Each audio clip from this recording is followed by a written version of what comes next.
ഇന്ന് ഉച്ചയ്ക്ക് 12 മണിയോടെയാണ് കോഴിക്കോട് മെഡിക്കൽ കോളേജിൽ ചികിത്സയിലായിരുന്ന 50-കാരിയായ നിർമ്മല മരിച്ചത്. ഇവർക്ക് 90% പൊള്ളലെത്തിയിരുന്നു. ടാങ്കർ ദുരിതത്തെ തുടർന്ന് ഗുരുതരമായി പരിക്കേറ്റ 2 പേരെയായിരുന്നു കോഴിക്കോട് മെഡിക്കൽ കോളേജിൽ പ്രവേശിപ്പിച്ചത്.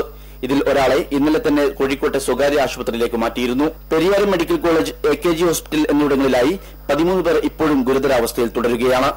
കൂടാതെ ആഭ്യന്തരമന്ത്രി തിരുവഞ്ചൂർ രാധാകൃഷ്ണൻ ഇന്ന് കണ്ണൂരിലെ ദുരന്തബാധിത പ്രദേശങ്ങൾ സന്ദർശിച്ചു.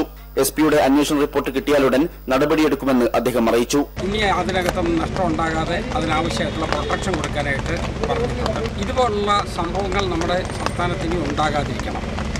അതുണ്ടാകാതിരിക്കുന്നതിന് വേണ്ടിയുള്ള നടപടികൾ അത് മുഖ്യമന്ത്രിയായിട്ട് ആലോചിക്കും. സ്വാഭാവികമായിട്ടും അതിനെക്കുറിച്ചൊരു ചർച്ച വേണ്ടി വരും. കൂടാതെ അപകടത്തിന് കാരണമായ ചാല ബൈപ്പാസിലെ ഡിവൈഡർ പൊളിച്ചുമാറ്റി. ഇന്നലെ രാത്രിയോടെയാണ് PWD ഉദ്യോഗസ്ഥർ ഡിവൈഡർ പൊളിച്ചുമാറ്റിയത്. നിരന്തരം അപകടം വരുത്തുന്ന ഡിവൈഡറിനെ കുറിച്ച് കഴിഞ്ഞ ദിവസം നാട്ടുകാർ മുഖ്യമന്ത്രിയോട് പരാതിപ്പെട്ടിരുന്നു. ഇതിന്റെ അടിസ്ഥാനത്തിൽ മുഖ്യമന്ത്രി ഉത്തരവിട്ടതിനെ തുടർന്നാണ് നടപടി. India vision, Kozhikode.